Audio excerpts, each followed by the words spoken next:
دا فلم د افغانستان په یوه غرنۍ سیمه کې پیل کیږي چیرته چې کاناډایي سرتیري د حینا روډ په نوم د یوې لارې ساتنه کوي. په دې وخت کې دوی پر غره یو سړی وویني چې په لاس کې بیلچه وي او د سرتیرو په لار کې مین ږدي. دوی پوه شي چې دا خو یو طالب ده. نښان ویشتونکي سمدستي پر هغه ډز وکړي. مرمۍ سره د هغه په زړه کې ولګېږي او پر ځمکه راوغورځي. کله چې سرتیري بیرته خپلې هډې ته ستنېږي د دې ډلې مشر راین د سړک معلومات اخلي ځکه چې لږ وخت وروسته د دوی یو کاروان له دې لارې تېرېږي. په دې وخت کې پام په سړک باندې ځینو تورو داغونو ته واوړي. راین سمدستي کاروان ودروي او نښان ویشتونکي ته امر کوي چې پر دغو داغونو ډزې وکړي. نښان ویشتونکي په لومړي داغ ډز وکړي، هېڅ ونه شي. په دویم داغ ډز وکړي، بیا هم هېڅ ونه شي. راین ورته ووایي چې په دویم ځای یو ځل بیا ډز وکړه. کله چې ډز پرې وکړي د مرمۍ په لګېدو سره یوه زوروره چاودنه وشي. طالبان له مخکې نه هلته پټ شوي وي. د چاودنې سره سم طالبان له هرې خوا پر دوی ډزې پیل کړي. د طالبانو د سختې جګړې له امله دوی شاتګ وکړي. سرتیري ډزې کوي او په منډه منډه نږدې یو کلي ته ورسېږي. د دواړو لورو لخوا سخته جګړه روانه وي. یو طالب د راکټ ډز پرې وکړي، مخامخ دیوال ولګېږي او سوری شي. په دې لاره سرتیري کلي ته ننوځي. کلي ته په ننوتو سره سم دوی یو عجیبه بوډا سړی وویني چې یوه سترګه یې شنه او بله یې نسواري وي. ناڅاپه د دوی خواته یو لاسي بم راوغورځي.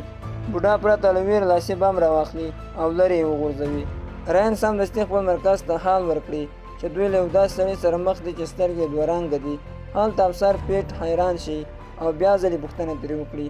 وروسته معلومه شي چې دا بوډا د پیري په نوم مشهور دی چې د روسانو پر ضد جګړه کې یو لوی اتل و.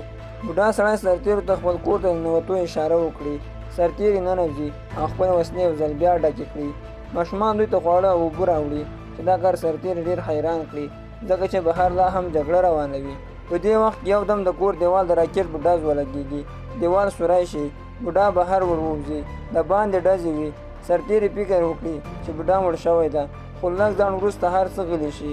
بوډا بیرته راننوځي، بلکل روغ او جوړ وي او طالبان له هغه ځایه تللي وي. کله چې سرتیري له کلي ووځي او خپلې هډې ته ورسېږي نو راین خپل مشر سید ته د بوډا کیسه کوي او ورته ووایي چې د بوډا یوه سترګه شنه او بله نسواري وه او د جنګ په وخت کې هېڅ نه ډارېده. سید ورته ووایي چې هغه سړی د روس او افغان په جګړه کې یو اتل مجاهد و او روسانو څو وارې د هغه د وژلو کوښښ کړی و خو هغه به هر وارې بچ شوی و نو روسانو به ورته پیری ویل. څو ورځې وروسته سید او راین د بوډا لیدو ته ورغلل. سید ورته وویل چې موږ غواړو چې ته له موږ سره د دې سړک په جوړولو کې شریک شي. بوډا په خندا ورته وویل چې زه هیڅ کار نه کوم او بدل کې هم هیڅ نه غواړم او له هغه ځایه لاړ شي. په لاره کې د سید او راین په موټر چاودنه وشي. موټر یې خراب شي خو دوی دواړه بچ شي او دوی پیاده روان شي. طالبان له چتو پرې برید وکړي. د دواړو خواو ترمنځ سخته جګړه وشي خو دوی ځانونه بچ کړي. بیا سید راین ته امر وکړي چې د بوډا کور تر څار لاندې ونیسئ. څو ورځې وروسته یو څو موټر د بوډا د کور په خوا روان وي. لږ وخت وروسته له موټر څخه یو کس راکوز شي چې بیډیکې نومیږي. بیډیکې یو زورواکی سړی وي. له خلکو ځمکې او پیسې په زور اخلي. هغه د بوډا سړي له زوی څخه پور غواړي. هغه د پور په بدل کې د بوډا لمسی وتښتوي. راین د ډز کولو اجازه وغواړي خو سید اجازه ورنه کړي ځکه چې بیډیکې لوی امریکایي چارواکو سره پېژندل. راین ډېر زیات په غوسه شي او سید ته وایي چې که دا جنۍ ورکه شي نو بیا نه پیدا کېږي. بوډا سړی چې کله خبر شي نو ډېر زیات په غوسه شي او خپل نفر ولېږي. د بیډیکې زوی راوتښتوي. کله چې د بیډیکې زوی بوډا وویني د ډار له امله هېڅ هم نشي ویلی. یوه ورځ کله چې د سړک د پرانیستلو غونډه وي نو سید بوډا او بیډیکې په یو پټ ځای کې سره مخ کړي. بیډیکې ورته ووایي چې ستا زوی پور نه راکاوه نو ځکه مې ستا لمسی وتښتوله. هغه اوس نشي راتلی. راین دوی له لرې څخه ویني. بوډا چې دا واوري نو ډېر زیات په غوسه شي. یو پرې شوی سر ورښکاره کړي چې هغه د بیډیکې د زوی وي. بیډیکې وسله راواخلي او غواړي چې پر بوډا ډزې وکړي. راین چې په غره کې پټ وي د خپل مشر له امر پرته په بیډیکې ډز وکړي او هغه ووژني. د بیډیکې ملګري چې دا حال وویني نو ژر تر ژره د هغه ځای لاړ شي. لږ وخت وروسته بوډا سړی د راین خواته راشي او مننه ترې کوي. ناڅاپه طالبان یو ځل بیا پر دوی برید وکړي. ډېره سخته جګړه روانه وي.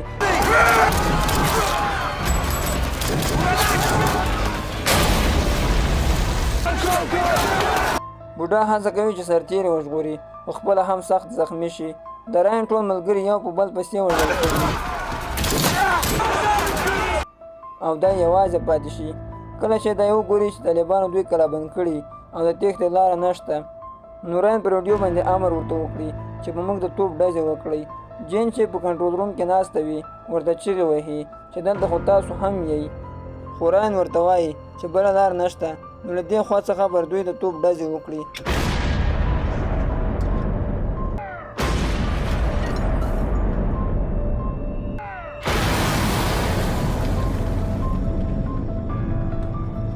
په دې آخري وخت کې بوډا او راین یو بل ته ګوري چې د توپ مرمۍ پر دوی ولګېږي او یو لویه چاودنه وشي.